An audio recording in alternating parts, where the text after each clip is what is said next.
si Claire na hindi pa rin Claire, nasisi na. Siya daw ang dahilan kung bakit bumagsak ang trust rating ni Junior.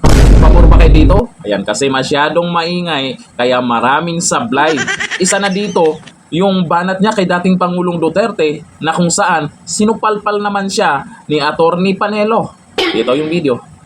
Ayon kay dating Chief Presidential Legal Counsel Attorney Salvador Panelo, si Castro raw mismo na taga Malacanang ang nagpapalaganap ng fake news sa kanyang mga binibitawang tuhayag bilang tagapagsalita ng palasyo. Nilinaw ni Panelo na ang tinutukoy ni dating Pangulong Duterte noon ay mababawasan ng 7 pesos ang kada kilo ng bigas sa pamamagitan ng rice tarification law. Ang purpose nun ay pababain ang presyo ng bigas. At sabi niya, pag yan naging successful, maaring bumaba ang presyo by 7 pesos. I-reduce. Kung baga, yung pagbili ng bigas nung panahon ng Presidente Duterte ay 37 pesos. Because of the tarification law, ang goal nila, pag na-implement yun, babagsak ang presyo by 7 pesos. I-reduce.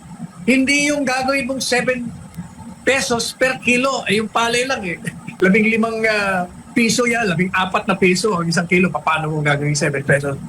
Dagdag pa ni Panelo, lalo rang bumabagsak si Marcos Jr. dahil sa mga tulad ni Castro na nagpapalaganap ng kasinungalingan.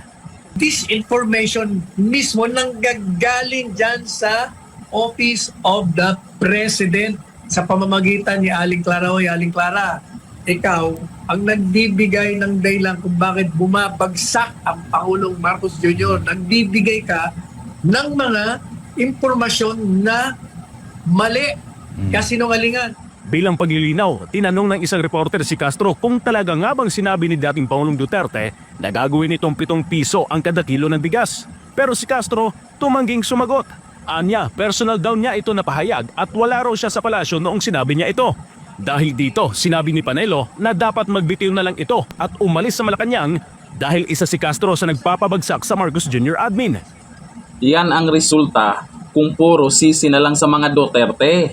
Claire, etong huli, yun sa nangyari sa naiya ba yun? O, yung nangyari na naman, itong si Claire, ay si dating Pangulong Duterte na naman ang nasisi. Di ba ang tindi? O ngayon, eto, sumablay siya doon sa pinagyayaw-yaw niya. Tinanong kasi doon sa isang reporter, ayaw na niyang sagutin.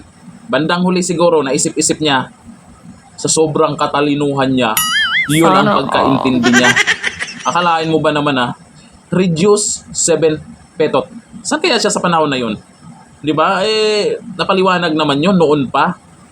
Ngayon, siguro dahil sa mga nagko-comment dyan na mga trolls, nabasa siguro niya, sinabayan niya. At yun siguro pagkaintindi din niya na gagawing 7 petot kilo ng bigas. Reduce. Tapos sasabihin niya, sinabi ni dating Pangulong Duterte daw na gawing 7 pesos. Sino ngayon ang fake news? Sino ngayon ang fake news? Lagi niyong pinag-initan yung mga vlogger na nag-fake news. Ikaw mismo, Claire Castro, malinaw na fake news ang pinagsasabi mo. Sa vlog mo, sabi mo, hindi pwedeng isama dyan sa usapan nyo dahil sa vlog mo yon, sa labas yun. Ibig sabihin, dun sa vlog mo, ay pwedeng mag-fake news ka ba dun? Kasi fake news talaga yung sinasabi mo na gawing 7 pesos ang bigas. Hindi naman yun. Reduce lang naman, babawasan.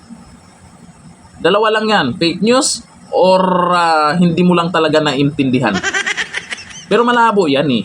Sa totoo lang malabo yan na hindi niya naintindihan. Paano naging attorney yan?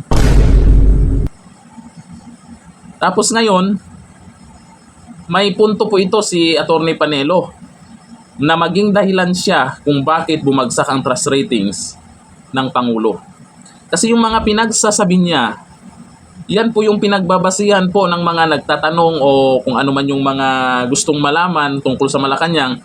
Kung ano yung mga pinagsasabi niya, yan na yung sa tingin ng iba na gusto din ng Malacanang, na gusto din ni Junior.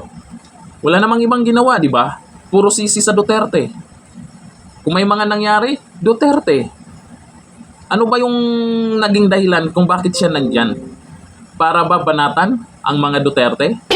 O para malaman namin na may ginawa yung administrasyon, ano yung proyekto, kailan matatapos, ano yung plano, pero wag ka. Si Attorney Claire, na kahit hindi Claire, viral yan. Sana all. Palaging maraming nakaabang tuwing magsasalita yan. Bakit naman? Inaabangan kung kailan siya pinagtatawanan.